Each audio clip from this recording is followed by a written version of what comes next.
don't see how we can make bigger enemies. To be offended or frightened of everything. So you've become like the sort of Tony Scarface of podcasting.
Good morning, everyone. Happy Wednesday. Welcome to the morning show. Beautiful days. Can't complain. Hope you're doing well. And I hope you've subscribed to this channel. I hope you've gone over to, what's it called? Patreon.com/Pantelis. Hope you've gone over to PantelisComedy.com. I hope you've done all those beautiful things to check what's going on over here. Lots of content being pumped out of the Pantelis Comedy channel. Poseidon 69 over there on the console. I am Poseidon.com. He has a website. And of course, I'm here with none other than the legendary Ted Bird, a co-host of Standing By, the Terry and Ted podcast, and also still on the radio every morning. Yeah, I don't know about legendary. I prefer iconic. Iconic. Yeah. we'll go with that. How are you, Ted? I'm good. How are you? Thanks for getting coffee again. I feel bad. George brings coffee every week. And 3 coffees now must be like $10. You guys owe me. As you should. It's my pleasure. It's my pleasure. It's not enough I have to drive an hour and a half to come and do this show. Well, you decided to live there, so. Yeah, I know. No, I decided to live there, so I won't have to fucking come here. You're in Brossard? Yeah. Yeah. I got to go get my brother. My brother's got a colonoscopy Friday, so I got to drive him because he's going to be all drugged up, right? You can't drive And he yourself lives home. in Brossard? He lives in Boucherville, and the colonoscopy's at the Jewish General. Oh, fuck. And it's going to be Friday during traffic. Nice. Yeah. And I think, I haven't been to Boucherville lately, but I think the tunnel, the LaFontaine Tunnel, there's like I wouldn't take the tunnel. There's 3 years of construction. I wouldn't take the tunnel going there. south. Coming into Montreal, wait, hold on, because I'm there quite often, actually. I think it's coming to Montreal. And it's going south. Going to the South Shore is bad. Coming I'm into going to Montreal, suggest to him maybe just go through Jacques Cartier. Or maybe we could just stay home and I'll do the colonoscopy on him. I had rectal cancer. I know the drill. I know how to get up in there and look around. I'll get a little camera, put it on the end of a coat hanger, and go in and have a look. Oh my god! What do you mean? You put the DSLR is too big. What's the thing in dudes' assholes? What's it called? The thing that can inflate. Sure, that's a great way to start. The prostate? The prostate. Yeah. You end up pulling out his prostate by accident. What a great way to start the morning show. Good morning, everyone. Hope you had that prostate check. Well, this is a good window of opportunity for me because I can't talk about this on the radio. There you go. Good morning. I'm going to stick a coat hanger in my brother's ass. Here's George Michael on Light 106.7. So I would suggest the Jacques Cartier Bridge. I think just stay on the highway there for a bit. I'll GPS it and do whatever the GPS tells me to do. You know what's funny? A couple weeks ago, it was jammed everywhere, and I remember telling these guys, I get in the car, I turn on, I listen to French radio. So usually around 8-ish, 8:15, there's a traffic report on Paul Arcand. And the guy's like, it's jammed everywhere, traffic everywhere, it's painful, whatever. And he's just mentioning all these traffic jams all over Montreal. And I'm like, shit. So I GPSed it. And the fastest way it told me to come here was to leave Brossard, to go grab the tunnel, grab the 40, and come here. I'm like, that's ridiculous. There's no way I'm fucking doing that. So I went through the bridge, and it took a fucking lifetime to get here. Champlain? Yeah, it took a lifetime. But the bridge is never the problem, though. It's after the bridge. It's the decay. Yeah. God damn. Yeah, there was big trouble yesterday out where I work, Vaudreuil-Soulanges. There was an accident on the Île-à-Tourte Bridge, and so that got backed up, and then everybody went down to the 20, and that got backed up. It was as bad as I've seen it in 20 years. 20 years ago, there was a fatal accident on the Île-à-Tourte Bridge, and they had to close it. And so everybody had to go down to the 20. And I was coming home from Toronto that day with my daughter, and it took me 5 hours to get from Toronto to Valleyfield and 3 hours to get from Valleyfield to Baie-D'Urfé. Oh, my goodness. I'd never seen anything like it in my life. Isn't it ridiculous? Yeah. And then on top of that, and Poseidon was talking about this just now, trying to get here. And I come here from not too far off, and just you hit construction no matter where you go. Yeah. That's I feel like that's the main issue in the city. I feel like if there wasn't as much construction, I feel like everything would flow. There'd still be traffic because it is an older city. Yeah. But it wouldn't be as bad as it is because now, because of all the construction, all the traffic is funneled. Well, I read today, somebody said, and it's got a little bit of a conspiracy theory thing to it, but they said they think that the city does it on purpose to try to discourage people from using their cars. That's Does your dad say that? Oh, my dad. My dad's reached that age where everyone is doing things on purpose all the time just to fuck with you. Is your dad from Greece? Yeah, of Give me course. an imitation of your dad. He's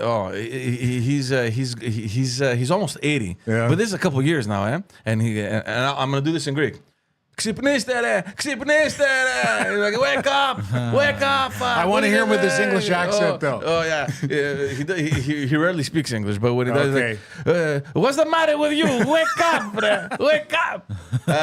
Everything is done on purpose just to frustrate you. It's done on purpose to wreck your car because you're driving it longer. It's done on purpose because you're spending more on gas. Everything is done on purpose. I'm like, But didn't they admit that they want people to use less cars? Oh, for sure they do, yeah. No, I'll tell you what They happened, already and this admitted happened in the Plateau Mont-Royal when Luc Ferrandez was the borough mayor over there. Nobody liked him, eh? Well, he kept getting reelected though, so somebody must have liked I him. guess, yeah. But he was public enemy number. I guess it was with drivers. He was public enemy number one. couldn't stand There was him. nowhere to park I up couldn't there stand him. I apparently still when can't he was stand mayor. him. He's on the radio now. He's on 98.5. He has the afternoon show. But before I get to that, let me just tell you one thing, because you mentioned about Montreal being old, and I would understand that. And I wasn't a big fan of Denis Coderre, but one thing I appreciated, and that was towards the end of his mandate, he came out and said, "Listen, guys, let's understand one thing: there is infrastructure work to be done in Montreal that can last way over 20 years." Yeah, well, it's an old city. Of course, Yeah. and it's understandable. Yeah. But can some fucking responsible person that has 2 cells left in his brain or her brain look at the map of Montreal and say, okay, where do we need to do work, and can we not pack everything in the same fucking area, like at the same time? And just get it Can we over try with? to do that? Yeah. Yeah. First of all, okay, do one project in the east, one project downtown. Like, can we organize ourselves properly so that we can avoid all this fucking chaos? I don't understand. Now, going back to Luc Ferrandez, because he said it on the radio, I think it was last year, and I think maybe he probably even said it before that. The problem with the Plateau Mont-Royal, and you probably noticed that, is that one, he eliminated parking spots. Yeah. They put a bunch of vignettes, the little parking stickers for residents only to park that way. No one traveling into the plateau could park anywhere. They redirected certain roads and streets so and he said publicly, that it was done on purpose so that we can frustrate people so that they could just leave the car at home. There you go. And take a bike or take public transport. They created more bike paths. So it was horrible. I had friends. I remember we used to go to Gogo Lounge on Saint Laurent Street. I knew the guy that has the club there, and they closed down during that time. He goes, I can't do it. At some So point, this was pre-pandemic? this was So pre-pandemic. he put the Globe out of business pre-pandemic? Because that was a hop and happening spot. The Globe, and what was across the street? The Italian joint. There were two Italian joints actually across the street from each other. What the fuck is it called? Buonanotte. Buonanotte. Yeah. Buonanotte, and there was another Italian place on the other side of the street beside Globe. And they were, now this goes back, these places were hopping like in the 90s, right? Yeah, But they were really even popular in in the- the 2000s. even now, yeah. When I moved to Montreal in 1985, I moved into that area. I lived in La Cité. And Prince Arthur Street, east of Saint Laurent, the pedestrian mall, that place was happening. Where campus is. Restaurants. Cafe Campus. Yeah, restaurants, cafes, like in the summertime. Oh, it's crazy. That place was really going on. I went there a few summers ago, maybe, I don't know, 3 or 4 years ago. I had to go down there to do it was a podcast or something. I think it was a podcast. Anyway, you could have fired a cannon down the street and not hit anybody. Like it was empty. Yeah. It was empty. And it was really made me sad. It is sad. Yeah. It is sad. Have you been around that area, like Park and Milton, Park and Prince Arthur? Not lately, no. Jeez, you're gonna get sad. Well, here's the difference between, you spoke about Coderre. Coderre was practical. He was practical. Like he understood that, a strong economy is good for the city. The people in power now are ideologues. Yep. They don't give a shit about the economy. They just they pursue their ideology and what they think is going to create their brand of utopia. Yeah. I'm surprised they haven't turned Park Avenue into a 2-lane street and then a bike pass. Because now it's got the 3 lanes and then the light that changes. I remember Park Avenue when it was 2 lanes south, 2 lanes north. Remember? Yeah. And then they put that middle lane where Yeah. it made no sense with the switching lights there. But to go back to what you're saying about the current administration, it goes back to what we were saying the last weeks, where it's entirely based on populism. There's a lot of things there that attract a certain portion of the population. And you would think that a logical person would be against any of these things, and yet they get reelected. So someone must appreciate what is being done. The question is, are the rest of them disconnected? Do they not participate? Do they not care? I don't know. Also, they do this, like you said, so people take public transit into these places. But what ends up happening, people don't want to take public transit. That's why they bought a car. Yeah. Is they end up just not going. So it kills everything. Look, I have around. nothing against public transportation. We have to admit one thing. Montreal has a pretty well-developed transit system. I live in Brossard. I wish we had the bus network or the metro network. Well, you guys have got the new. Now there's the REM. Yeah. There's the REM. It's having its problems. Have you gone on it yet? No, I haven't. I should. I'm gonna take the kids too. They'll probably like it. But Because there's a terminal right there. it's right there. In Brossard, yeah. right? There's 2 in Brossard. One is in Panama, and the other one is in the Distrant. I wish there was a developed network like that we have over here. Problem over here is that it's an island. Yeah. Can you imagine if Montreal was like Toronto, where it wasn't surrounded by water, and you can have a real greater Montreal area? It would be fantastic, right? So, instead of relying on whatever it is, 2 bridges to go north and 3 connections going south, you could go anywhere you want, right? I mean, it would resolve a lot of the issues, obviously, but I think it would make Montreal a much better city. I would like to see where Montreal would have been had the PQ not been elected in 1976, and that which caused the exodus of capital and brainpower. It's an interesting question. Out of Montreal to Toronto. I mean, the PQ is the party that built Toronto. Montreal was the engine that ran the country pre-1976. Where would we be today, if that had not happened and if it had continued to develop on the path that it was? A dynamic city with the European flavor that it has. To boot, I think it would be the most dynamic city on the continent without question. Look, we complain a lot, but at the end of the day, Montreal is still a very beautiful city. It is a great city. It's a fantastic beautiful city. yeah. Everyone that comes to Montreal has just the best things to say, and I think it's maybe natural for people that live here after a while. I mean, you get frustrated, you get jaded, yeah, exactly. But it's an interesting question. I would have loved to live through a period in time where I'd see Montreal kind of thriving. Yeah. And like I was born in 81, so obviously the 80s, I couldn't understand anything. The 90s was just more complicated stuff. I remember that referendum and all the preparations for the 95 referendum.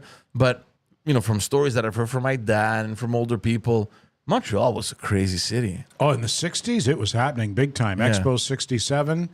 In the 50s, the nightclubs, the nightlife, it was a thriving metropolis. Now, you moved to Montreal in the 80s. Had you come before to just to visit Montreal? Had you experienced it at all? Yeah, well, I came to Expo 67 when I was a kid. Our parents brought us to Expo 67. I lived here for a few months in 79, moved to Toronto for 5 years, and then came back to Montreal in 85. And I've been here ever since. How was Toronto at that time in the 70s? Toronto, I lived in Toronto from 79 to 85, late 79 until the end of 84. So it was starting to kind of pick up? It was already the biggest city in the country. Like it had already left Montreal in its dust economically. And it wasn't what it is today, maybe culturally. I think that it's developed more culturally. Like Toronto's a world-class city. In my generation, people in my generation like to shit on Toronto. Oh, Toronto, fucking boring Toronto. They roll up the sidewalks at 8 o'clock at night. Not anymore, they don't. It's a beautiful city. Not anymore, they don't. It's a beautiful, world-class city. My son lives there. My son grew up here, Sam. He's 24 now. He lives there. He's never coming back. Yeah. He's never coming back. He loves it there. Yeah. He loves it. Yeah. And a lot of the kids of people my age have moved to Toronto. Actually, a lot of people my age moved to Toronto in 76. Yeah. During that exodus from 76 through 80 kind of thing.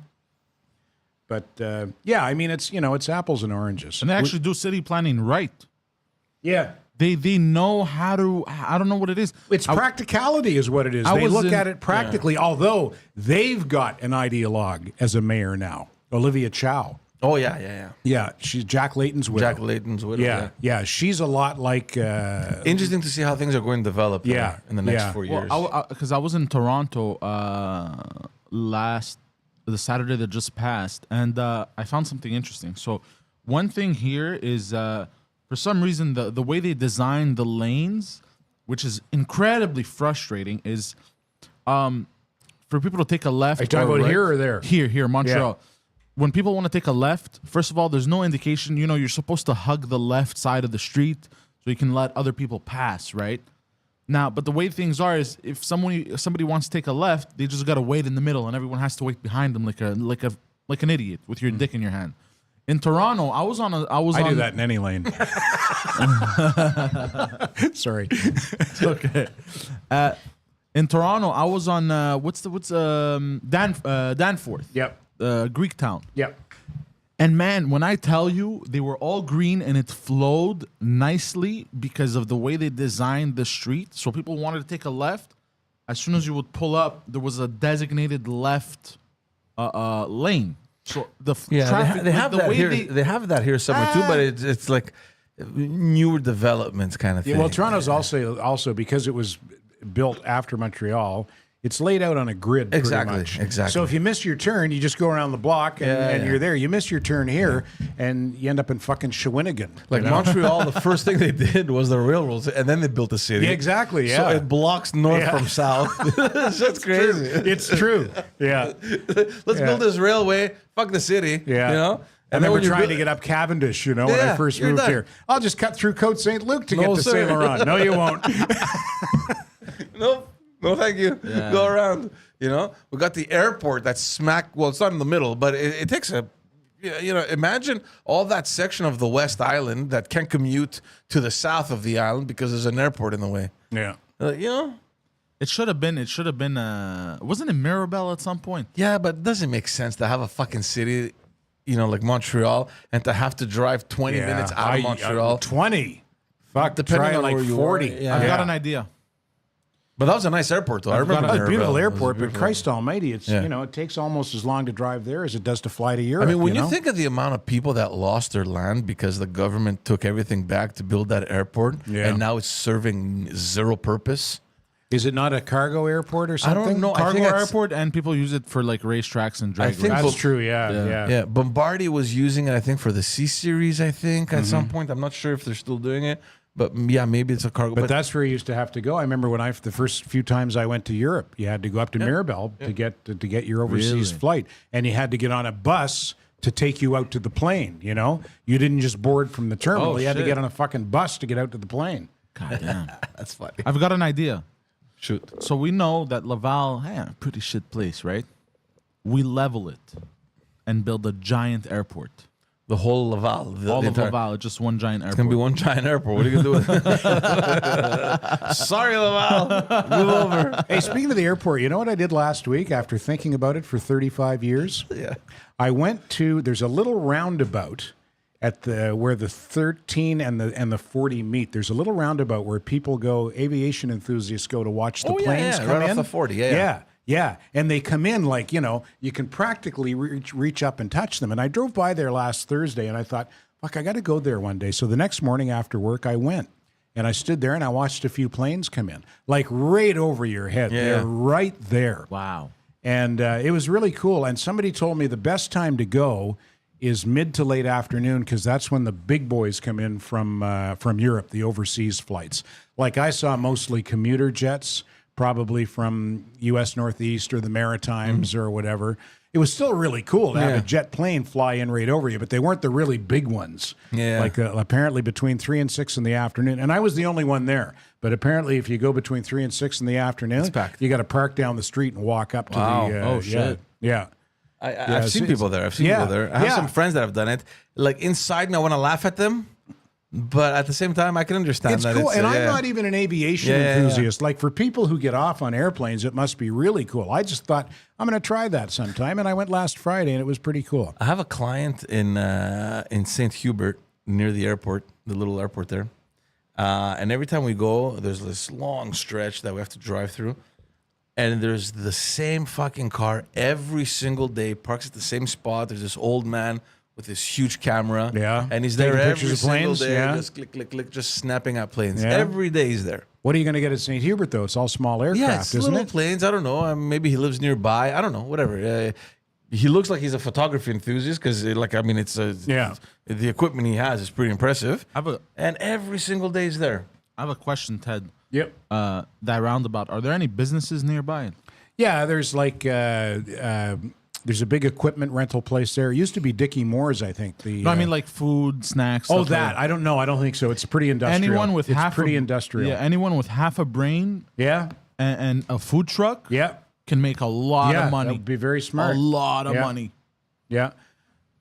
Yeah, I want to go back one afternoon and watch the big planes come in. Although I don't know if 747s come into Dorval anymore. I think they've been the big Airbus 777. They might come in. What is it? The A380 or whatever, the 340, whatever it's called, the big one, the Airbus. Yeah. Anyway, they're bigger than what I saw. I think I saw one. I don't know if it was an Airbus, but I saw one. Large passenger plane come in, but the rest of them were commuter jets or commuter planes, prop planes even. My son went to, there's another really good place where you can watch, you're right beside a runway, and you can watch them take off. Okay. And he went out there, that's at the top, I forget the name of the street. I know, I got some friends who run a coffee factory on Halpern off Côte. It's off Côte de Liesse. You turn off Côte de Liesse and go up to the top towards the airport, and it's a little park. They get little bleachers there that you could sit in. There's a little hill that the photographers go up on and set up their where they take tripods. off. Yeah. Watch them take off. My son was up there and saw, it was either during Grand Prix or it might have been during an Alouettes game. A couple of F-18s did a flyover. Oh, I think wow. it was Grand Prix. Nice. And he watched the F-18s take off. That's good. Yeah. Like those are kick-ass impressive. military jets. Oh yeah. Those are. And those are cool. they could take off straight up if they want to. Yeah. They just, as soon as they get off the ground, they just put the nose up and away they go. But just the sound. Yeah. Yeah. When they pass by, it's pretty impressive.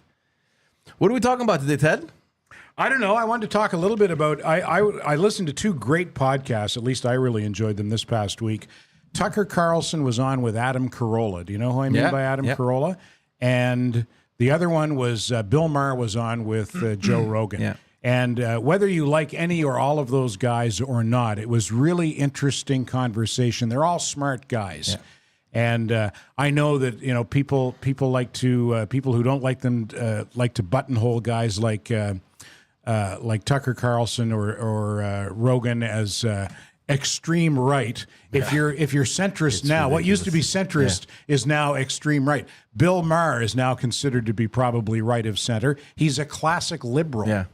But you know what I appreciate about Bill Maher? And he's gone on the record, especially lately, and he says, listen, yes, I'm a liberal, but don't confuse the term liberal with what you see now. It's shifted so much to the left, and wokeism has completely taken over. The spectrum has essentially been redefined completely. Yeah. To the point where a lot of people are almost ashamed to say they're liberal because automatically your brain thinks of AOC, right? Or Bernie Sanders or whatever. Yeah, yeah. One thing that I've heard a lot of people say, or a few people say, and it makes a lot of sense, and I might have mentioned this in a previous podcast, I don't know, but I'll reiterate. I hear a lot of classic liberals say, I didn't leave the left left me. Yeah. And and I think Bill Maher definitely falls into that camp. He sure doesn't like Trump. Yeah. Holy shit. But you know he what? really went off on Trump with Joe Rogan. Yeah, but see, on that episode, and this is what I appreciate about Joe Rogan, because Joe Rogan is the kind of guy that can very easily go from left to right and just engage in conversation, ask the right questions, just out of curiosity, right? Yeah. Just let's get the flow going. And he doesn't get his back up. Yeah. But it was interesting. It was interesting because he was trying to ask Bill Maher, who's better? Biden or Trump? Biden or Trump. And you can't really pick who's better because they're both fucking dumbasses. Yeah. But it's like when you have to compare, Joe Rogan's argument is like, how in the hell do you even go with Joe Biden? The guy's senile. That's it. Yeah. Trump at least has his wits about him, you know? Yeah. My take on Trump is he's a narcissist and he's a blowhard and he's not a politician and he's not a diplomat. But I get the feeling that behind closed doors, he's the kind of guy who can get a deal done. You know, I think that's how he built his empire. He's a largely, pushover, right? Look, the guy's a bully. Yeah. Well, that's it. Yeah. But I also get the feeling that maybe behind closed doors, sometimes he'll use the bullying, and other times I think he knows how to manipulate people in different ways. I don't think he's stupid. I don't think he's a racist. I understand 100%. I can see, I understand he's definitely a narcissist. He's definitely a blowhard. Yeah. But I don't think I certainly don't think he's a moron. Tucker Carlson said something really interesting. Did you get that clip, Poseidon? I sent it to you. Let me pull it up. Hold on. Yeah. When he was on with Adam Carolla. And this, I was quite taken aback by this. He out and out said that he thinks that there's going to be an assassination attempt on Trump because permanent Washington, which is what he called them, doesn't want. They're so threatened by him that they can't abide him having another term of the presidency. And Tucker Carlson flat out said they're going to try to kill him. And that really, that shocked me to hear him say that. I heard that too, and it shocked me to hear him say that as well. But at the same time, Tucker Carlson has a reputation of sensationalizing things also, right? I mean, I was never a fan of Tucker Carlson, and not because of the stuff that he says. I think he's a very smart guy. There's certain interviews that he's conducted that I enjoyed. I saw the interview. Yeah, hold on. Keep talking. I'm not going to press play. I saw the interview that he did with the president of Hungary. I don't know if you saw that one. Yeah, Orban? Or something? Yeah, Viktor Orban. I didn't see it, no. Very interesting interview. Yeah. So, I mean, he's good when he wants to be good, but I think Tucker Carlson has mastered the art of sensationalism. Like he's gonna take a small thing and just make the assassination attempt. It's almost. I hope it doesn't happen.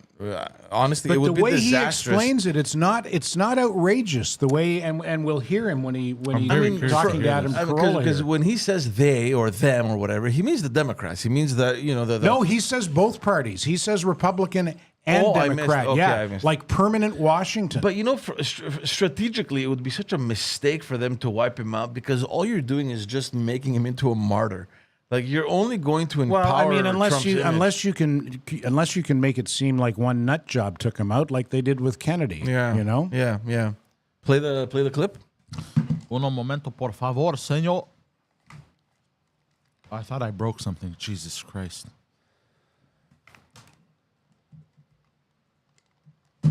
I'm waiting for Ted. Yeah, there you go. What do you think the future holds?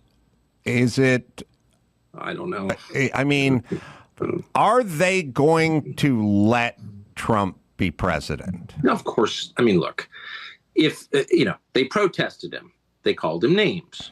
He won anyway. They impeached him twice on ridiculous pretenses. They fabricated a lot about what happened on January 6th in order to impeach him again. It didn't work. He came back. Then they indicted him. It didn't work. He became more popular. Then they indicted him 3 more times. And every single time his popularity rose. So if you begin with criticism, then you go to protest, then you go to impeachment, now you go to indictment, and none of them work, what's next? I mean, graph it out, man.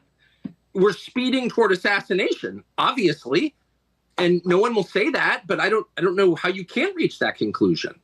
You know what I mean? Like, they have decided, permanent Washington, both parties have decided that there's something about Trump that's so threatening to them, they just can't have him. I mean, they're putting him on trial in March of next year in the J6 case, which basically consists of trying to send him to prison for the rest of his life for complaining about the last election. That's literally what it is.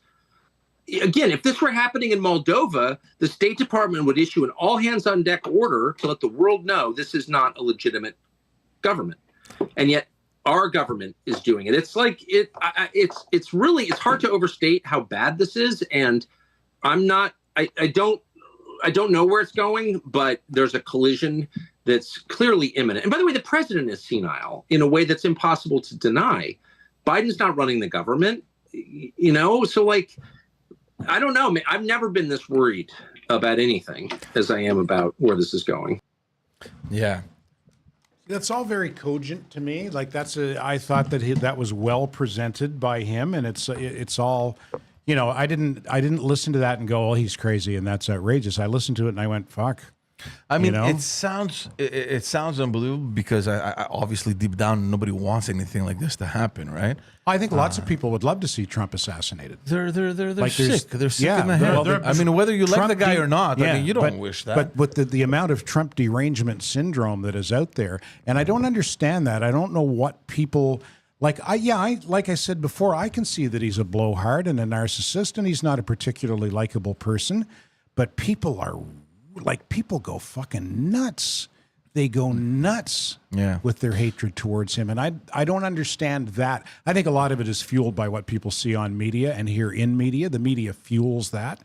There's a prominent and strong anti-Trump contingent within mainstream media. There's also a very prominent anti-Biden and anti-Democrat sentiment. It's depending on the network that you watch. I just feel that depending on who you watch and who you follow, it's just polarization. Yeah, well, that's like there's no middle ground. There's no, but I think the animosity towards Trump is more strident. Yeah. Because Biden, I look at Biden and I just roll my eyes. Like Jesus Christ, get peapod. No. You feel sorry for the guy, and Trump is definitely an easier target. Yeah.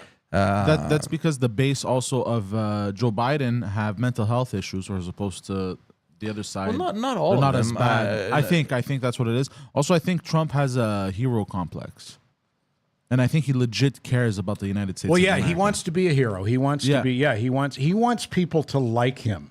And that's part of the irony, because people fucking I mean, a lot of people do like him. Obviously, he does well in the polls and everything like that. But the people who hate him hate him a lot. This is going to be very, very interesting, because with all the charges, the indictments, I don't know how he's going to get away from this, to be honest with you. And it's not like it's something that is going to be resolved in the short term either. No. I mean, we're talking about long procedural cases over here.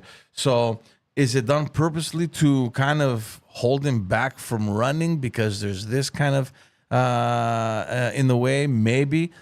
But I just don't know what the outcome is going to be. And the alternative isn't encouraging either. Well, who would the alternative be? Who's second? Well, whether Buddy from Florida? Yeah, whether it's in the conservative or the status quo, so the alternative to Trump, meaning what we have now, is equally worrying. Yeah. Like, Biden cannot govern.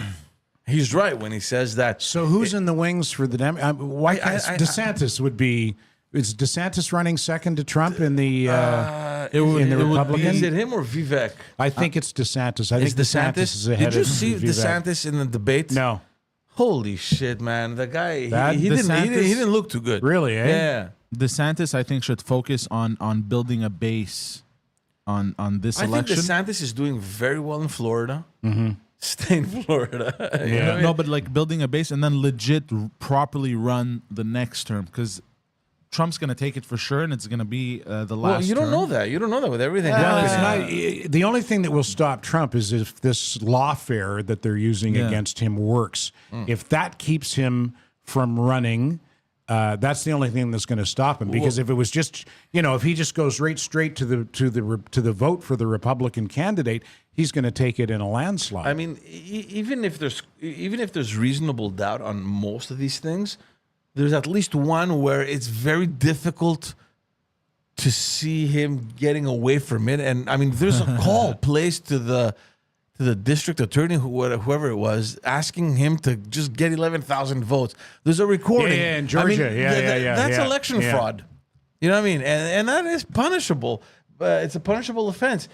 And to think that it's the actual president, like, you got to be fucking dumb to place the call yourself. You know what I mean? Yeah. Get one of your fucking morons. Well, that's part of his character too. You know what I right? mean? It's fuck it, All I'm president. I need is I'm president. I'll call. 11,000 something votes. If you can help me out with that, it's like, dude, what are you doing? Yeah. Man? It's an election. Find me votes somewhere. Do whatever the fuck you want. Well, it'll be fascinating to see how it plays out. And there's another thing that makes me think that Tucker Carlson's not completely off his rocker with the assassination theory is there's so much at stake.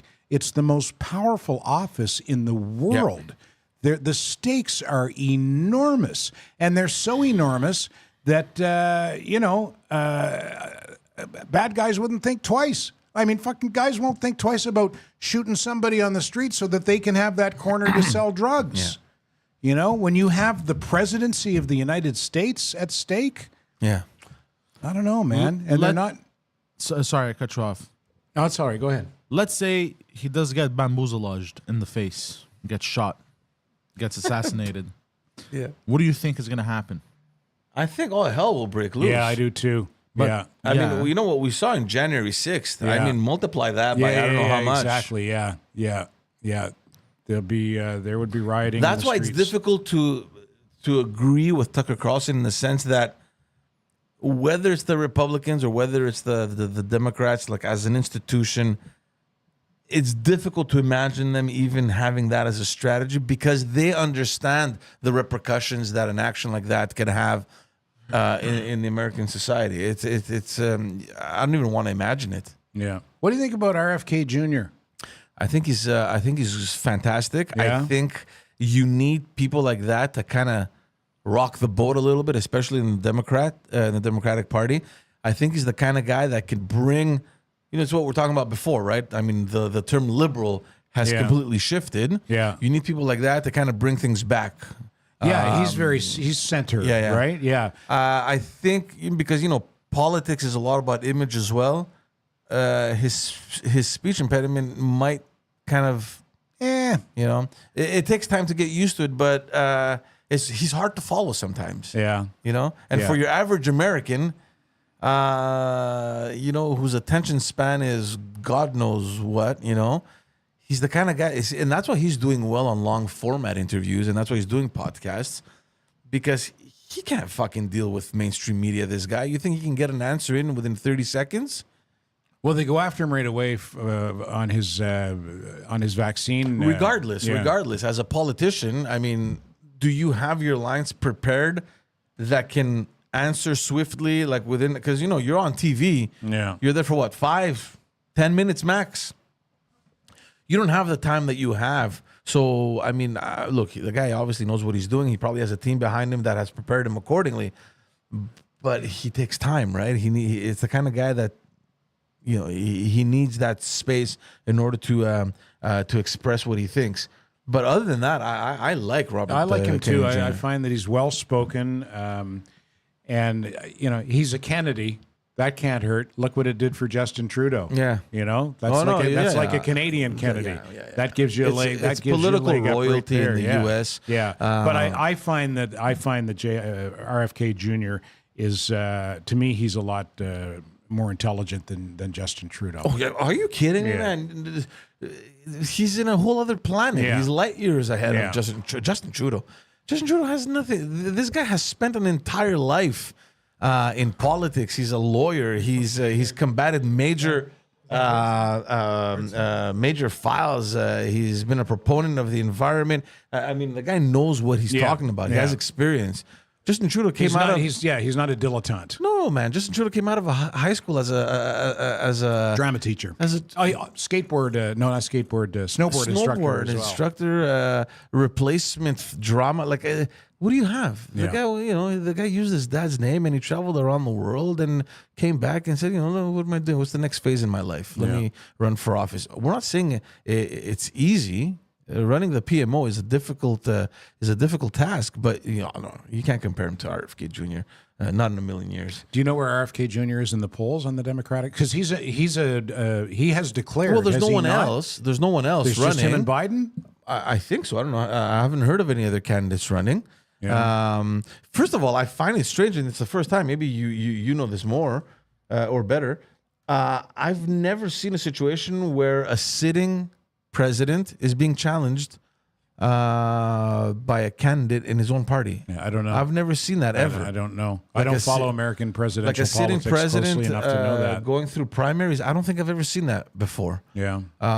So if it's the first time, I mean, it's already special as it is. Oh, Jesus Christ! The as soon as you Google, I googled is RFK running for president, and it writes Robert F. Kennedy Jr. announced his campaign for the 2024 United States presidential election on April 19, 2023. An environmental lawyer, writer, and member of the Kennedy family, he is known for advocating anti-vaccine misinformation and public health-related conspiracy theories. Yeah, see, he's been labeled. God, Yeah. But if you listen to him, is that Wikipedia? I just wrote. That's Google. I just wrote if he's running for president, and they had to. Yeah. Jesus Christ. So there's a lot of work to kind of debunk all these things, because if you actually take the time to listen to him, he's the kind of guy that relies entirely on facts. And he said that. He goes, look, prove me wrong and I'll agree with you. But so far, I mean, this is what we know. And he speaks truthfully and factually, which is something that I like. It'll be interesting to see, because I know that Joe Biden won't debate him. So I don't know what kind of fucking primaries they're Joe gonna Biden have. couldn't debate a fucking can't- squirrel. Seriously. For sure. He doesn't know what's going on. Oh, for sure. Behind the scenes, there's the Democrat machine that is kind of trying to get him out of that race, because it's a sitting president. You don't want to be going through something like this, right? But I think he's going to stick to his guns, and I hope he does. Do you think the deep state exists? Probably. Yeah. You honestly think that the presidents that get elected are actually the ones governing? I think that they get into office and there is this curtain that, behind which they can't access. They have no clue what's happening. Dennis Miller had a great line on that. He said, when you get elected president, they do two things. They let you give the Roswell corpse a titty twister. And then they take you down to the basement of the White House and they open up the here's how really fucked up things are binder.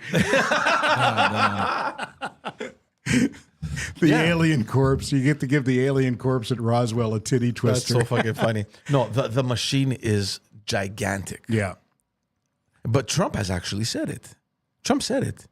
Trump Well, had an that issue was with- his drain the swamp. Drain That the was his swamp, yeah. thing, right? Yeah. And I think that's what Tucker Carlson, when he refers to permanent Washington, he's talking The about establishment. these bureaucrats who, if he gets elected again and rocks the boat, that threatens their position. And he's, he wants. My understanding is he wants peace in Ukraine, and he would pursue a peace agreement in Ukraine.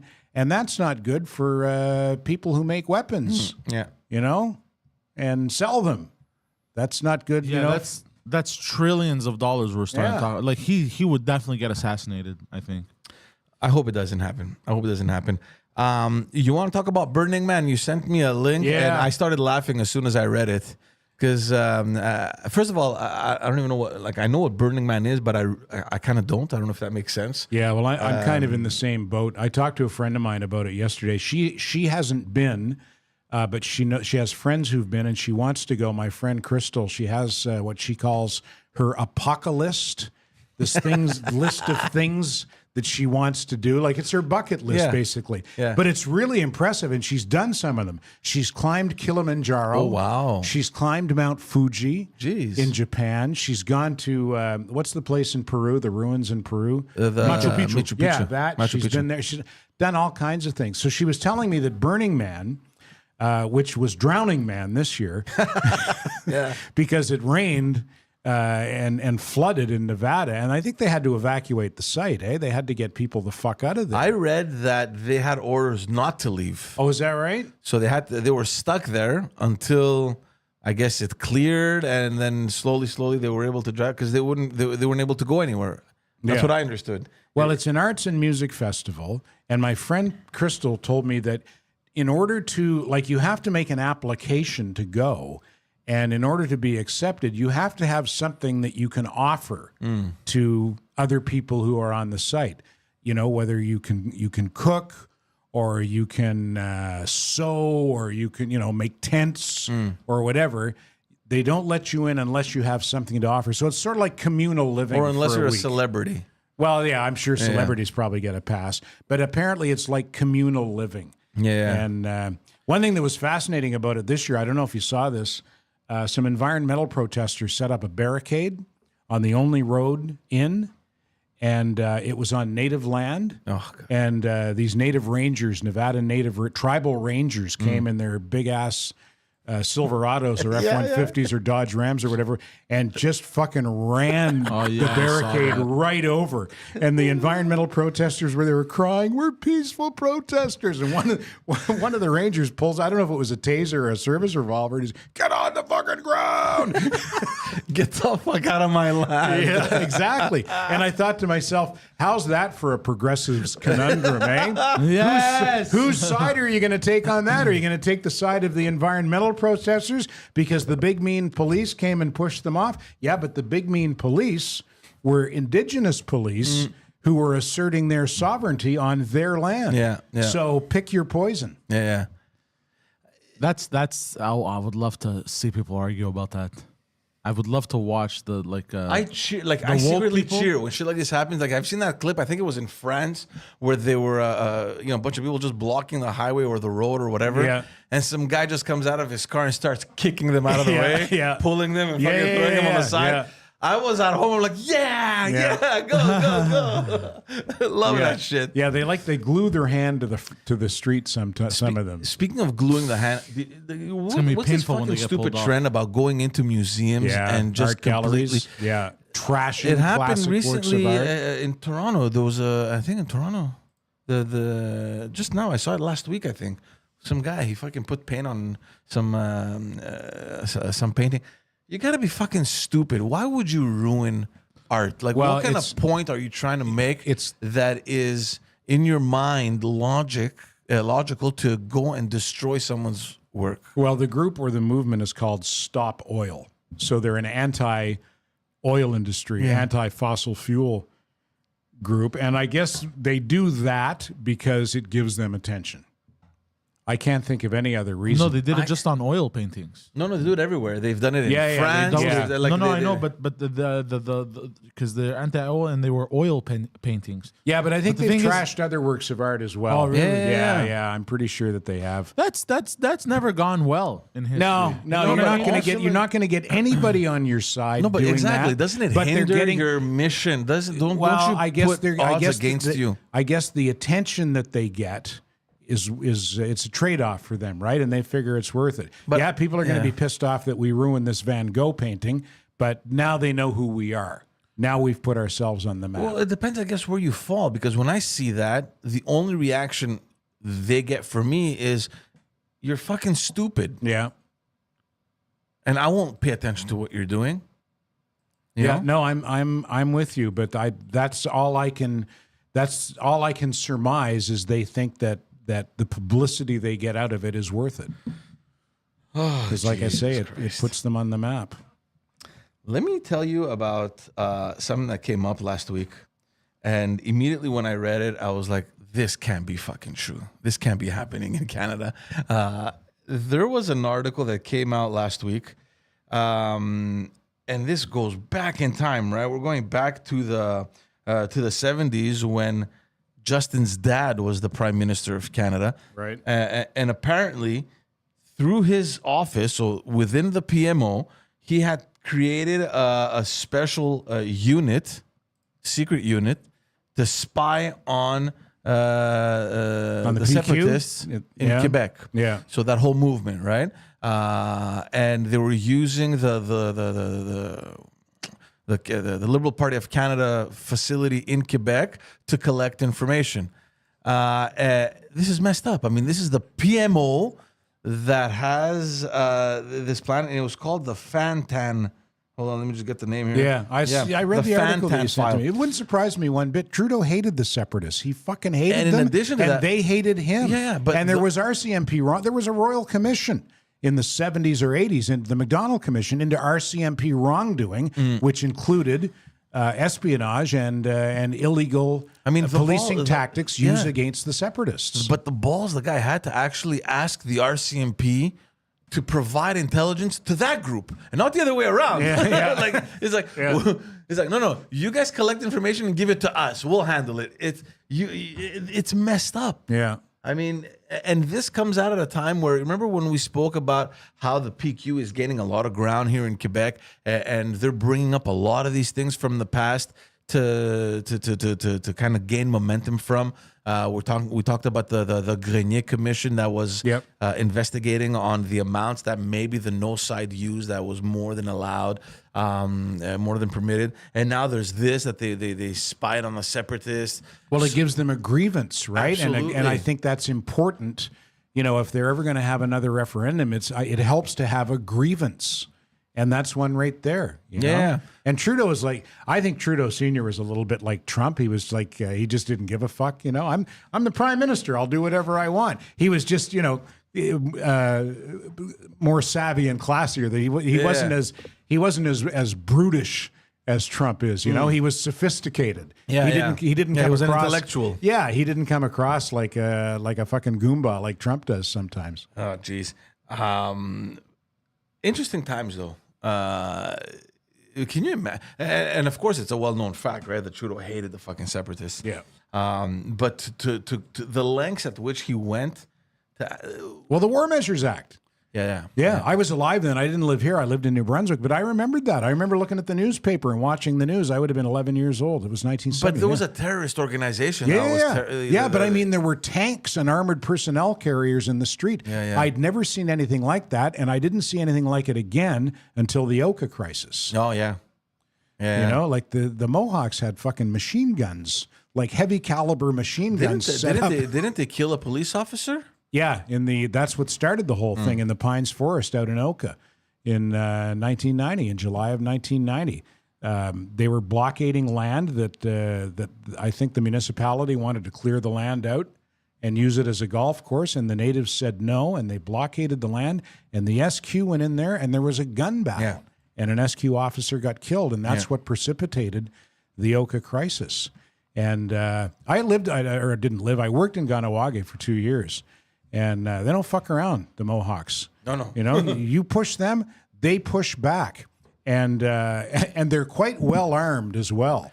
On New Year's Eve in Ganawage, everybody gets their guns out and start shooting and starts shooting into the air. And I was over there one New Year's Eve, and a guy handed me, like, I don't know what, it was like an AR-15 or something like that. And he said, "Way you go. Sure, have fun, buddy." Yeah. So I got, bang. And he goes, no. And he takes the thing from me and he goes, bang, bang, bang, bang, bang, bang, bang. Like tracer rounds, you know. If I'm living in LaSalle, I'm going into my basement because it's going to be raining bullets pretty soon. Exactly. Yeah, that's crazy. Speaking of the PQ, and again, just on the same topic where they're trying to build up this momentum. Paul Saint-Pierre Plamondon, the leader of the PQ, came out the other day and said that I will be, as soon as the new Parliament session begins. That's next week. He wants to table a bill. I'm not sure if it's going to pass, but it's funny because The last person that did that was François Legault, the current premier of Quebec. But at that time, he was the finance minister. PQ minister? Yeah, it was the PQ. He was the PQ finance minister. And the idea is to table a bill outlining year one of Quebec. So that's a famous saying, right? L'année 1 du Québec, which is like year one of a new independent Quebec. So Right. the minute Quebec becomes independent, year one. Like so, outlining all aspects of it? the budget. So it's going to be Okay. the budget of year one, right? So Well, he's first of all, what's your currency going to be? we don't know what it's going to be, right? I mean, there's a plan there. I'm curious to read it. He said that he's going to present it to the House, and I doubt that it's going to pass. And I think he knows that it's not going to pass. But it just goes back to what we're saying. They're bringing all these old references Yeah. that at that point in time when these things were happening, the PQ was at its peak, right? Yeah. The whole thing about the separatists and, the report being blocked, Trudeau with his secret spy agency, the Quebec's year one budget. That was Legault's thing, right? And I just find it funny how now that same guy that invented that term is the premier with a completely other party. Yeah. right? Yeah. So sort of on the other side of the fence a little bit. So yeah. he doesn't care. He's just. Does Legault still have any sovereignist leanings at all? Do you I'm think? sure that if tomorrow, well, look, he's the premier of another party now, right? Under Yeah. another party, so maybe he would. But the be a CAC little has discreet. never had any overt sovereignist policies, have they? No. Well, initially, I remember when the CAC was created in 2012, I think that was the first campaign that they did. In the party's constitution, I think it was the first 4 or 8 years, I can't remember, there was no mention of sovereignty. Right. They didn't do so well because I remember that campaign 2012, we were putting doubts into the fact that, we don't know. They don't know we don't know. If you elect the CAC, are they separatists? Are they You don't not? know what you're Yeah, getting. you get it. They changed that, and it was very smart of him. In the 2018 elections, right before, they changed the constitution and they turned the CAC into a federalist party. Okay. Mind you, there's a lot of separatists in the CAC, just like there's a lot of liberals. So it's a real coalition. He went and Right. got people from the PQ, frustrated liberals, conservatives whose only option, since they were federalist, was to vote for the liberals. They're now over at the CAC. So it's a real coalition. That's pretty smart of him politically, no? It's a very smart move. He did what Mario Dumont could not do. Okay. What What was Dumont's party again? ADQ? the Action Démocratique du Québec. Yeah. In 2007, for those interested, Mario Dumont almost became premier of Quebec. Had the elections lasted a week more, it wouldn't have been Jean Charest. It would have been Mario Dumont. Really? I mean, he destroyed the PQ. He made official opposition. He left from, I don't know, there were a handful of MNAs to fucking 40-some MNAs. He did a great job. Of course, Charest decimated him. So by Yeah. the time 2008 came along, the ADQ was just destroyed. Yeah. He was a disenfranchised liberal, yeah? Mario Dumont he was the youth party. he was the youth wing president. yeah. He was Robert Bourassa's protege. Okay. Robert Bourassa would everywhere he went, he was, kind of glorifying Mario Dumont. This is our new leader. This is going to be the future of our party. Blah blah blah. And it all went downhill with the Meech Lake and Charlottetown Accords. Yeah. Where they failed to in those negotiations, and a lot of liberals that were more nationalist at that time left the Liberal Party, including David Dertel, who's on the radio now sometimes. Yeah, I hear him sometimes. And he actually ended up coming back and he was a minister. But so a lot of those guys left the party. Mario Dumont was one of them. He created his own party. And to show everyone how popular this guy was and how incredibly smart he was, immediately upon starting his party, he got elected. He was kind of like the lone wolf there in the National Assembly. In my opinion, one of the smartest people to ever walk into the National Assembly. Really, Mario Dumont? Mario Dumont is by far one of the most talented, smartest parliamentarians I think he's on TV seen. now. I see him on RDI He's sometimes. the biggest guy. He has a huge show. Is it He's RDI that he's on? No, he's on TVA, LCN. TV, well, yeah, LCN. That's LCN, it. What's yeah. RDI? What am I thinking of? That's It's Radio Canada. yeah. No, I see it. Channel 20. He's on Channel 20. Poseidon. Put it on Channel 20. I remember the 2008 debate. Him, Jean Charest, Pauline Marois. The guy shows up, not even a pencil, not a paper in front of him, nothing, 0 notes. He had a glass of water. And how old would he have been at the time? Not old, eh? I don't in his think he was 20s, maybe? old. No. 2008, he was probably in his late 40s. Are we talking about Dumas? Yeah, Mario Dumont. Really? Yeah. No, Really? He's that old now? Yeah, Mario Yeah? Dumont is I didn't know for that. sure in his late 50s now, Oh, okay. probably. All right. But I remember that, and it Oh, impressed shit, me. that means I'm that old now, too. That for me was one thing. It was such an indication. I'm like, wow, look, the guy has nothing in front of him. Yeah. He's just one of those brainiacs, right? Super talented guy. Yeah. And, now I heard rumors, behind the scenes there that the Liberal Party was trying to get him back now to make a comeback need in the something, Liberal Party. Because they need kind of like the star quality Yeah. personality to come in and lift the party from the depths that it's fallen into. Right. Mario Dumont is obviously would be an amazing thing, but from what I'm hearing, he told him, "Go fuck yourselves." Okay. Politely. Yeah. Who would leave the top job in the biggest TV network like LCN TVA? Oh, yeah. I think he has the noon spot, Yeah. or 10, 11 o'clock And spot. Francophone Quebec media stars, they He's get a paid. fucking legend. They get paid big money. Yeah. Terry DeMonte told me when he worked in his last go around at Chaume, they're on Papineau. There are 4 English stations and 2 French stations in that building. And he said, if you go down into the basement, you can tell you look at the car, you can tell whether the guy who drives the car is French or English. The Toyota Tercel, that's an English guy. The Bentley, that's one of the French guys. Yeah. Why is it so different, Ted?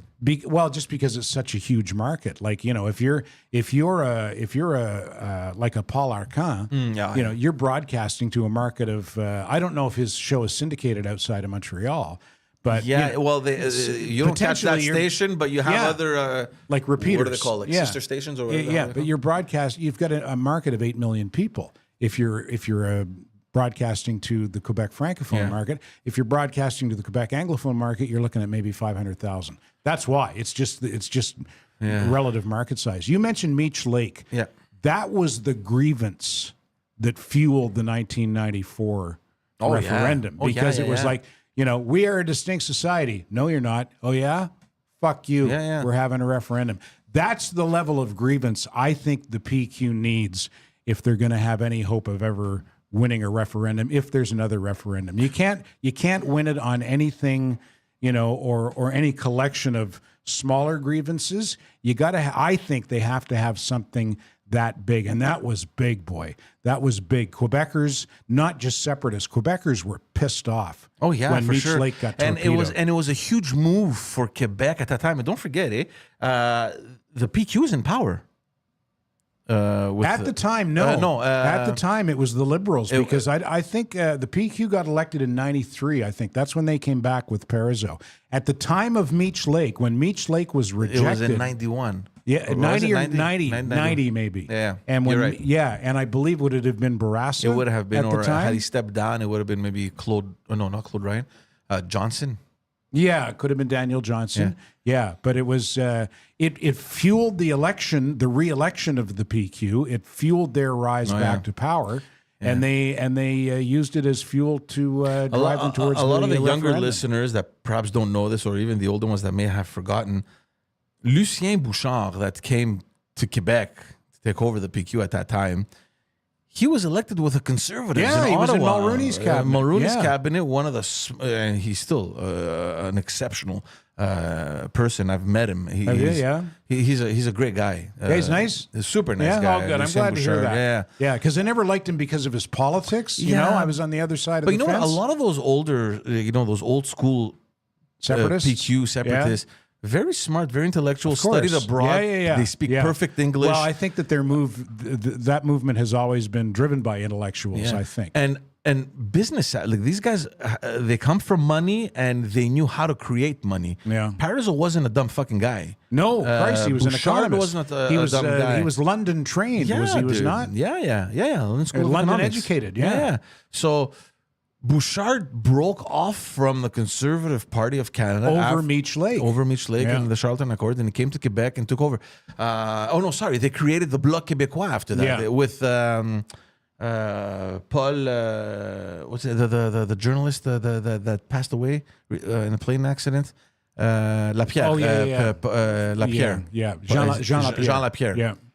Who was a liberal. Yeah. And defected from the liberals to create the bloc with. So historically, like politically, that must have been I was still young. I mean, I didn't follow any of these things I back remember then, it. It was fascinating times. Fascinating times. Right. Yeah.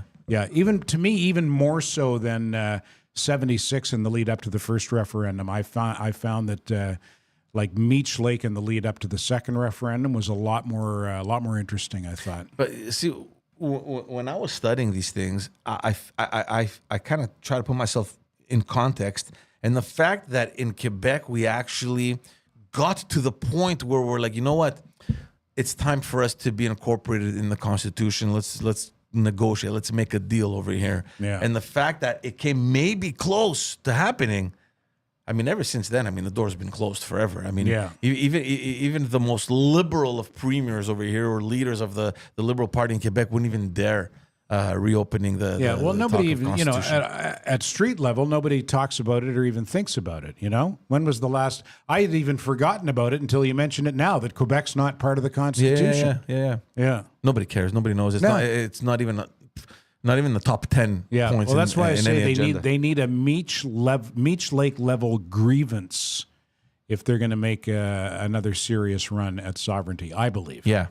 Oh, no, for sure. The question I've always asked myself is, what will be enough? Like, are 2 referendums not enough for you to understand that, dude, it's over? I mean, okay. And of course, you don't want to stand in the way of a referendum. I mean, that's democracy at its core, right? But what is it going to take to realize that it's done? The whole sovereignty issue is dead in the water. Well, I mean, for the hardcore separatists, it's done when they win. When's it over? It's over when we win. And even if you do win, by how much do you need to win? Yeah, well, we talked about this last week, and I don't want to see Quebec separate ever, but I'm a big believer in 50% plus one. Like, that's democracy, no? Yeah.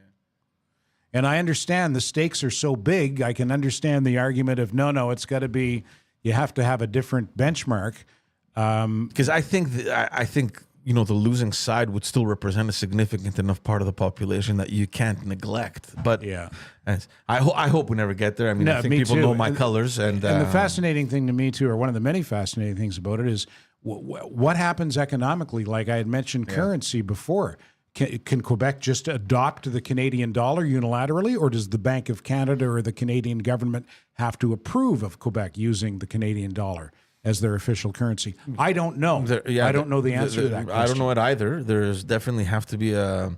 like there would be enormous upheaval.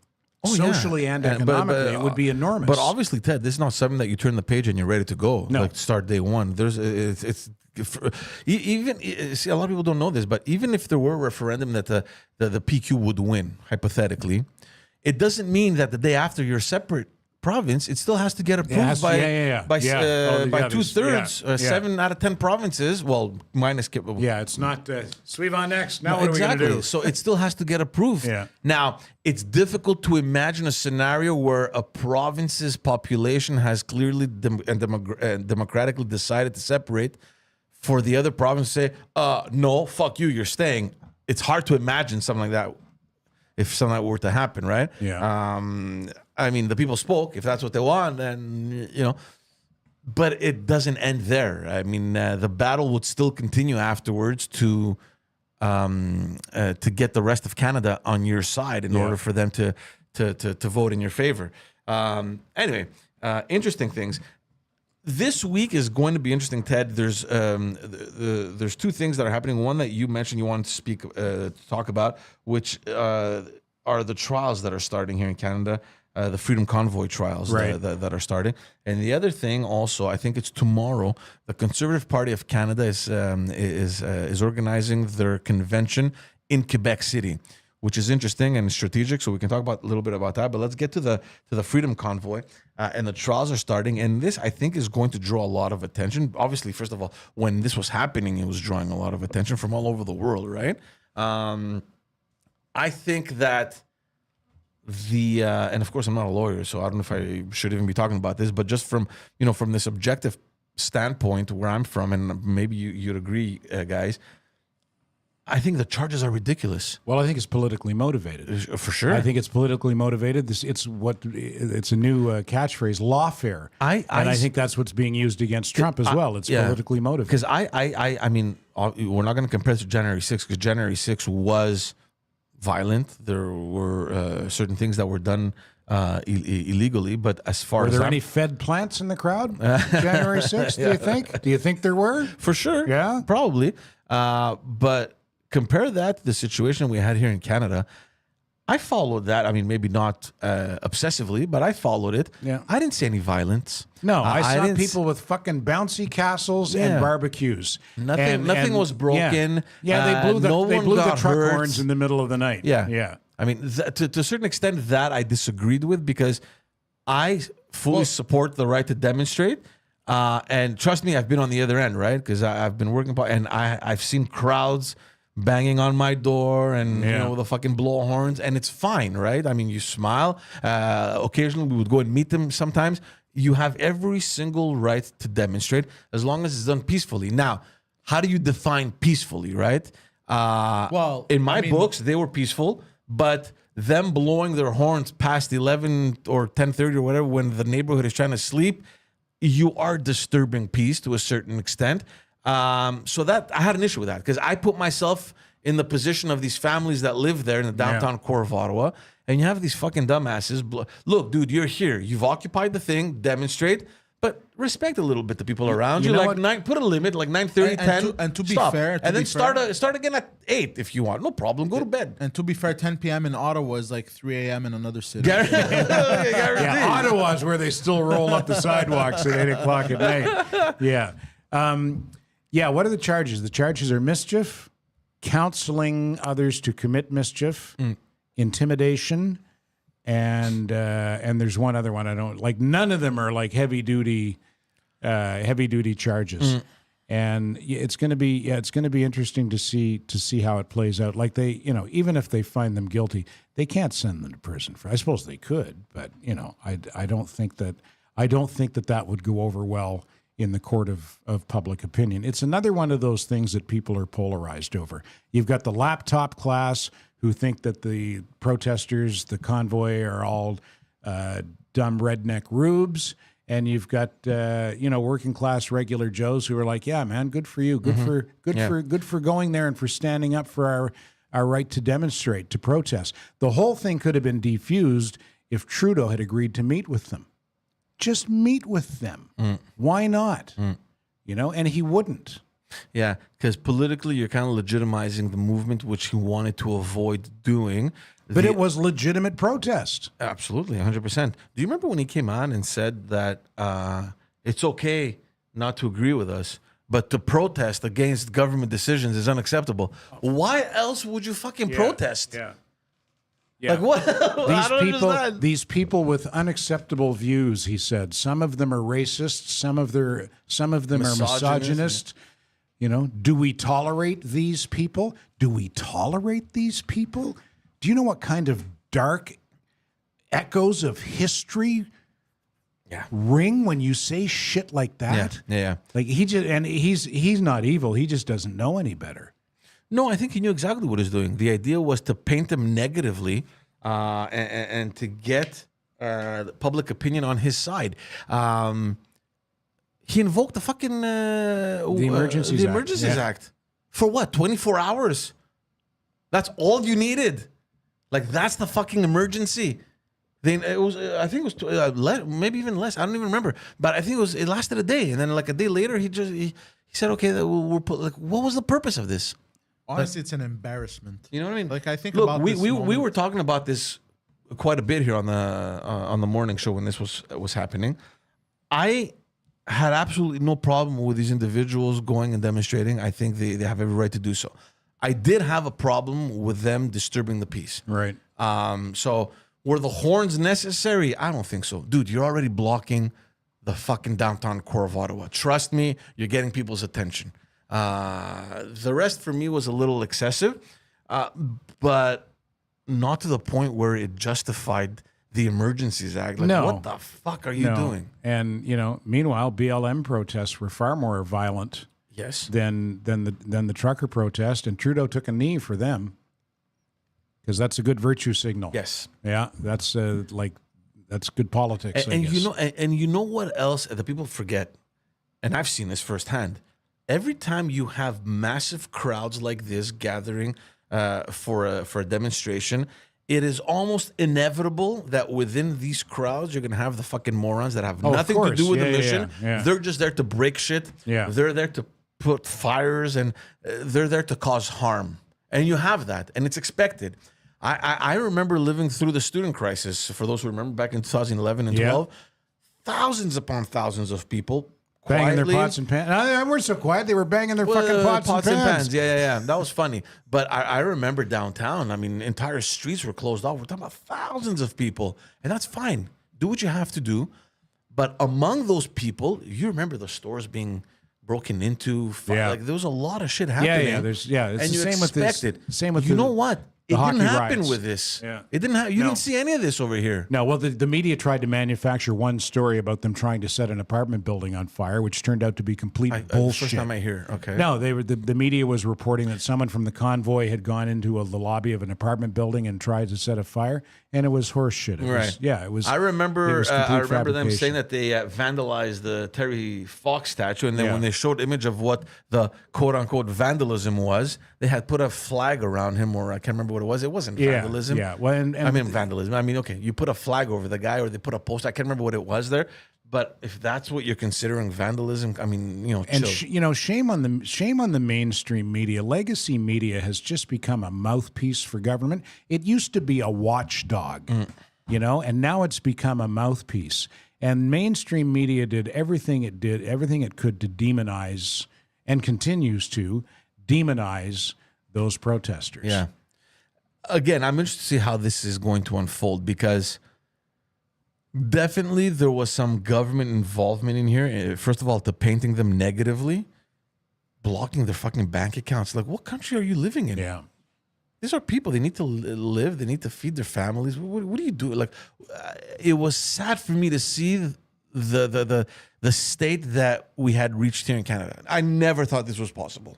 Yeah. I don't want to be paid in money anymore. I want to be paid in pie. Just gonna keep the fucking pie in the fridge at home, and then when they seize everybody else's money, I'll have pie. At least you have your pie. Exactly.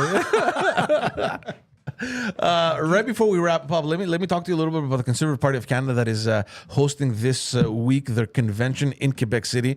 Not randomly selected. There's a purpose behind that. There's going to be a huge fight on winning over Quebec in the next federal election. Are there any Conservative MPs in Quebec right now? They have, I think, 10. Do they really? They have that many? Wow. They're all around the Quebec region. Okay. So Quebec traditionally has always been more conservative. Quebec City, the Quebec region. So Quebec itself, and also in the Chaudière, so right across Lévis, so that region there. I think he has, if I'm not mistaken, 10, maybe more, maybe a bit less, but it's around there. He wants to obviously increase his numbers. He saw the last provincial election, how Éric Duhaime performed, came out of fucking nowhere. Éric Duhaime, who, by the way, came out and said that he will be present at that convention. How did the Conservatives do in the Quebec? Well, they didn't win a seat, but they got nearly 14% of the vote. Really? They got 500,000 votes from a party that came from nearly non-existence. They're a party that has the most members right now. He has over 50,000 so members. Could they be a force to be reckoned with in the next election? Do you think It depends they'll on win how seats? Duhaime handles it. Maybe. The problem with Éric Duhaime is that his support is so spread out across Quebec that it's not enough concentrated in a region to claim victory, right?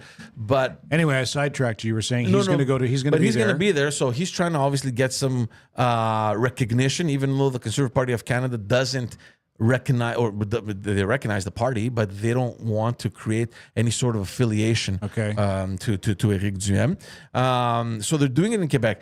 For those the people that have been following the polls, Poilievre is doing phenomenally well across Canada, all fucking provinces except for Quebec, where the Bloc Québécois and the Liberals are kind of neck and neck. Right. And not only that, the last poll that I saw, he is destroying the competition on the biggest demographics, the biggest voter demographic. So we're talking about from the 18 to 50 demographic, which composes the biggest group of electors in Canada, is voting conservative.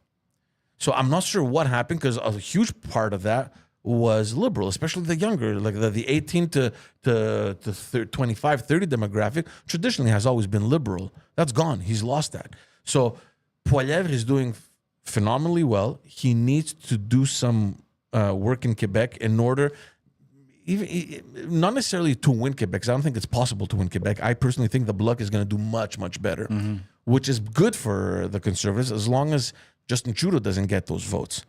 The interesting thing that I'm following is that he hasn't attacked the NDP yet.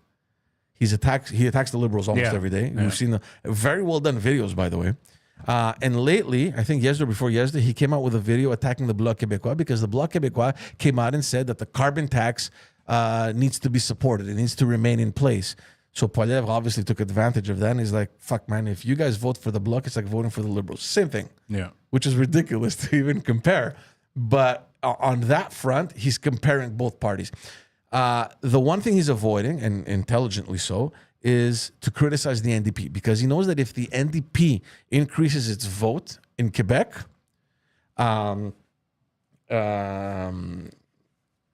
if he criticizes the NDP, he's afraid that a lot of the vote from the NDP is just simply going to shift to the Liberals. Okay, and that's something that he needs to avoid, right? Yeah. So he's leaving the NDP, and I'm interested to see how that's going to evolve, if at all he's even going to mention them. The NDP, he's ignoring them completely, like they don't exist for him. How far ahead are they in the polls? The last poll I saw, he's ahead 13 points. Which so again, you're talking about party, not leader, but party. Party, yeah. In terms of leader, they're neck and neck. Okay. They're tied with Trudeau. Okay. You think Trudeau will resign before the next election? There's a lot of talk that he might. I don't see it happening, man. I don't know. I don't know. Mind you, if the agreement with the NDP could last until 2025, Trudeau could very well resign and give enough time to his party to get a new. They won't go anywhere with a new leader. It's almost they're dead in the water. Yeah, I think we talked about this last week. Who are they going to get? Exactly. And it's tough to get a new leader, especially so close to an election. And not only that, to get a new leader to kind of spring the party up better than Trudeau, hard to find. So I don't know if he's going to resign. It's very difficult, especially this moment in time, to imagine Justin Trudeau staying, though. He's doing so bad. Yeah. They're doing very bad. But he does have the luxury of time, right? I mean, he can push it as far back as he wants, all the way until 2025. What does that mean? Does it mean that he's going to have to concede much more to the NDP? Maybe. I don't know what it is, but it's going, the next couple, like the next year and a half or so is going to be very interesting federally to see how things kind of move, and all the different blocks that are going to be kind of moving into that huge puzzle over there. One thing that you got to give it to, Poilievre has done spectacularly well. He's doing very well. Yeah. So I'm curious to see how that unfolds. Poseidon? Yes. You're with us? You should be the leader of the Liberal Party. You should replace Trudeau. I'm down. But dressed exactly like that. Yeah, with your hair like that, too. Don't get your hair cut. And those buttons suffering. Yeah. I mean, they're barely holding on. What would I run on? What would I run? What would be my slogan? I don't know. Something about Bugatsa, maybe? Bugatsa? Free Bugatsa for everybody. Ted, any closing remarks? I got nothing. You guys want to watch the video of a man drowning? No. Oh, you got that? Yeah. No. Is that how we're closing? Fuck. Jesus H, man. Let's throw a little intro here. Oh, we've said a lot of beautiful things about Greece and a lot of bad things too. And I've gone on record saying that quite possibly the one and only thing that actually works in Greece spectacularly well, organization beyond any comprehension for Greece's standards, are the ferry boats. These guys don't fuck around. If you ever need to take a ferry boat from Athens or from any island to go anywhere you want, they're right on time all the time, which is a rare thing in Greece. It's like the Greek version of the train, right? Yeah. So they don't mess around, and they have no choice, because after a certain time, the tide rises, and if you're in the boat at that time, you're fucking puking from everywhere. Right. So they have to make sure that everything works, clockwork. So there's a thing that I saw. There's a scene that I saw, which is troubling, guys. So this is just what do you call it? Viewer discretion. Yeah. I don't know if I want to watch it. This is an Do I bring it up individual. or because I got Bring it up. I mean, we don't see him drowning. Yeah, you don't see it's the clip from afar, right? So explain, set it up though. So Explain here what it is. So happened. this is a guy. This is a boat that is leaving from Crete, from Piraeus, so the main port of Greece. Of Athens. Clearly, there's an individual. He's a 36-year-old guy. He's running late, but as you can see, the boat is still docked. The gate in the back is still down. Are these crew members who are standing Yeah, those there? are crew members over there. So the boat is ready to leave. So play it. So you have the guy running. He's obviously running late, but he's right there. Let the guy get on the fucking boat. You're still there. He's on the fucking thing. So they're like, get the fuck out of here. Boarding has ended, but I'm right here. No. Oh, bullshit. So as the boat fucking leaves, they push him off. He fell into the fucking water. And it doesn't show over here, but trust me, that water over there with the propellers of the boat going, you're done. It takes you under. It sucks you in.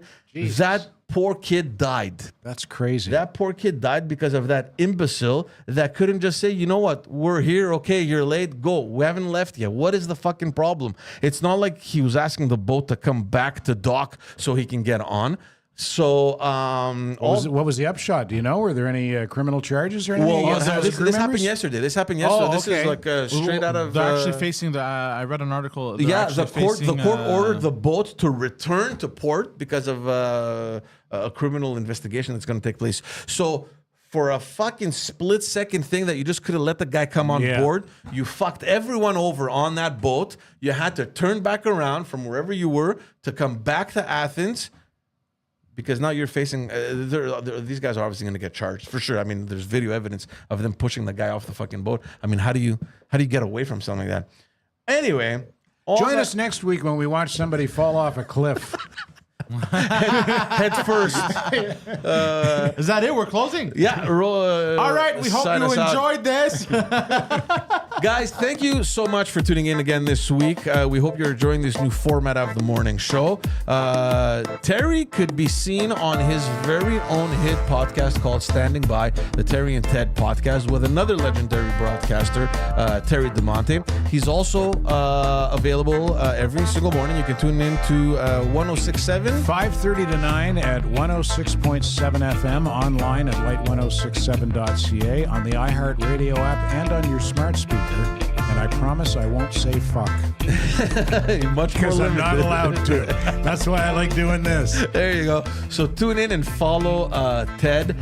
Poseidon can be where are you? You're on Instagram, Poseidon69, and he has a website, ladies and gentlemen, IamPoseidon.com.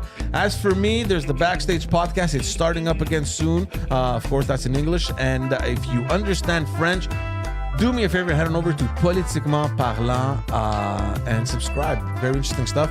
Basically what we're doing here, but in French. Thank you also very much. Remember, patreon.com/Pantelis for all exclusive content, and panteliscomedy.com for all beautiful stuff that Pantelis is doing. Thank you all so much. Take care, and we will see you all next week.